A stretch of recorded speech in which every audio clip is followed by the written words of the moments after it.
Hi, it's Andy with Mountain Computers. Today it's Tuesday. This is part 2 of what I'm going to cover today. I'm going to talk about servers for a second. And we're talking about not any servers, we're talking about servers that actually work in a business. Both exposed to the internet and not exposed to the internet. I've been running servers since, I've been actually operating servers since like the late 1970s. My first server was a Harris 500, and then it was a Unix System 5, AT&T style, and then I worked on a Harris 800, then a Sequence system, and then a military pack server. That was in the middle 80s. But today, we have servers, and when I worked at Microsoft, some of the first servers that I used was Windows NT, and then Windows 2000 servers. The NT servers was 3.5, 3.1, 351, 4.0, Windows 2000 server. Those were all great. And then, of course, the SQL databases to go with it, 6.0, 6.5. I don't go back as far as some of the other people, but I do date myself. But let's talk about servers today, both for your business and for the internet. So, what do I run? For most of my clients, I run today Windows Server 2012 or 2016. Depends on the build. Within the last year, it was 2016.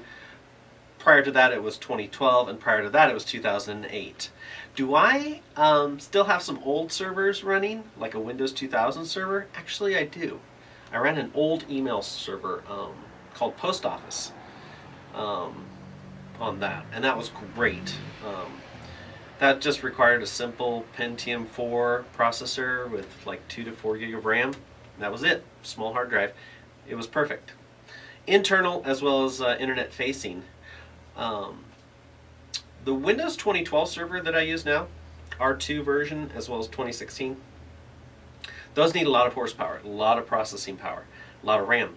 I have those in the cloud, but I have them on site, on premises, and I've got probably about 100 clients with that kind of server right now out there in the field. Only 4 or 5 of them that I have to really babysit because of all the activity. The rest of them are pretty much run on their own. They have their own backup schedules.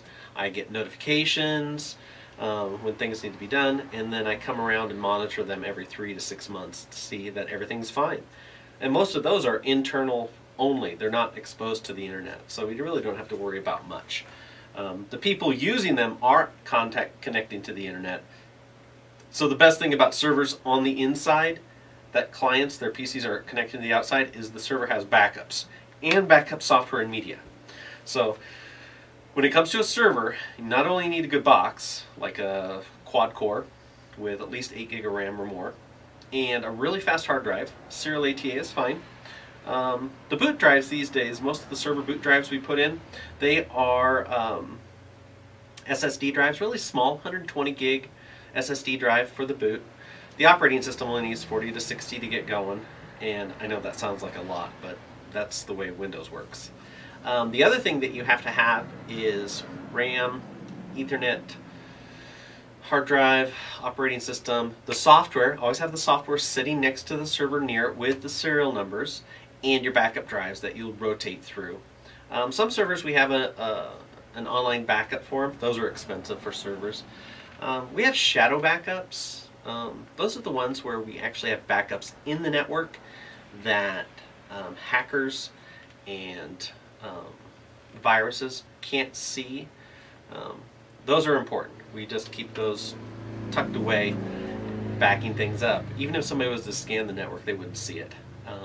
Shadow backups are very powerful. See what else? Okay, so other operating systems. Mac servers? No bueno. I remember them back in the day, back in the late 90s. As far as Linux servers, CentOS 7, I use that quite a bit. I like that, CentOS 7. I don't use Red Hat. Some of my friends use Red Hat. Windows 2000 Server 3, Windows Server 2003 is really good.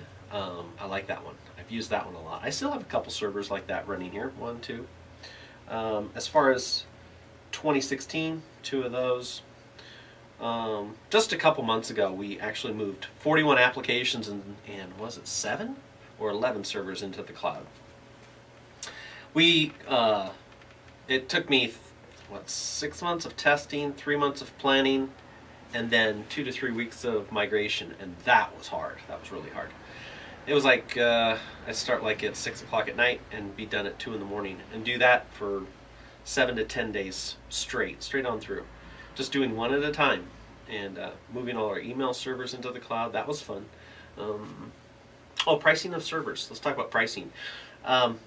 Getting your licenses for servers, you have to find a wholesaler, and as far as pricing goes, the normal pricing for Windows servers like $500 to $1,200 depending on your seats and your licensing. Terminal server or remote desktop services that come with it, that's a little tricky. You have to figure out what your customer needs really and how many client licenses you need.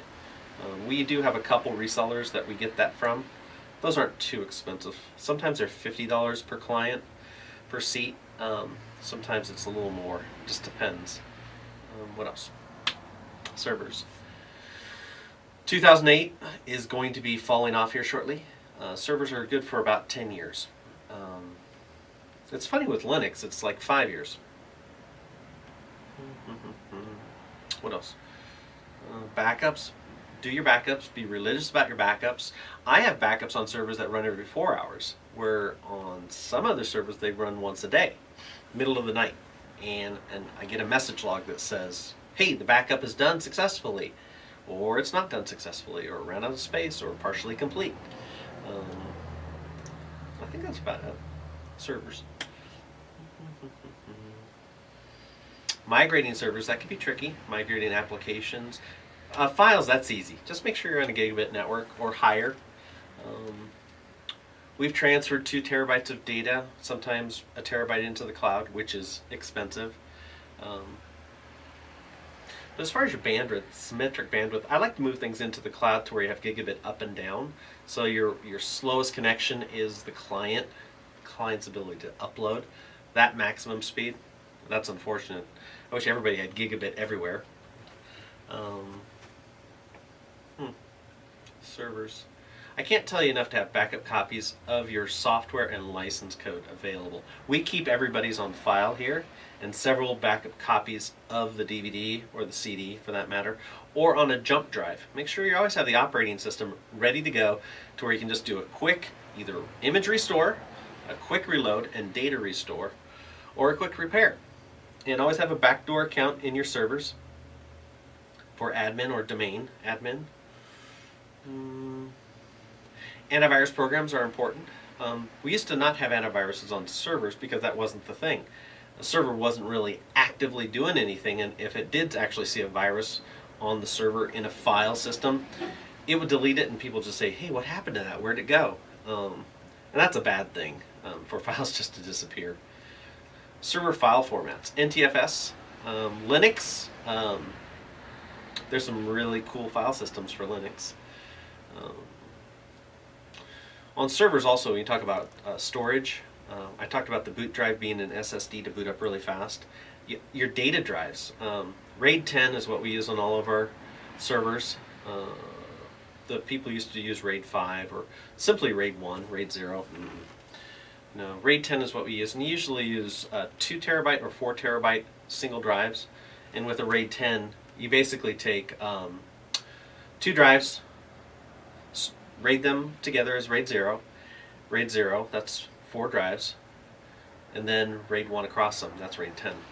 So basically, if you have 2 terabyte each, the maximum is 4 terabyte. And then we have some 4 terabyte single drives, which is 8 terabytes. We have that for some of the larger civil engineering systems and servers we support.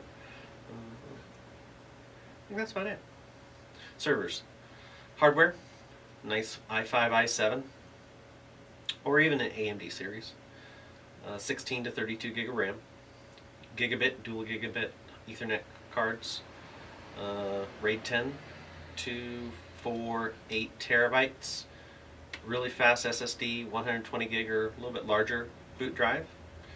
Your backups, your image, your software, your serial numbers, that's it. and 2019 server is here from Microsoft, which is okay. I still like CentOS 7 as far as my go-to Linux server, and as far as servers being headless or headed, headless means there's no monitor, keyboard, and mouse. It's just a box, and you have to virtual into it and manage it. I like servers that actually have a head on them, like a monitor, keyboard, mouse. Even 1, 2, 3, 4U with a KVM switch. That stands for keyboard, video, and keyboard, mouse. We run like 8 servers on a single KVM. That's about it. But this is Andy from Mountain Computers, just covering servers real quickly for Tuesday. Like and subscribe, comment, and donate, and don't mind any sponsors. We'd love to have some sponsors, so give me a call sometime. I'm always here, always working, and or an email. So mountaincomputers.org, that's our website. Talk to you soon.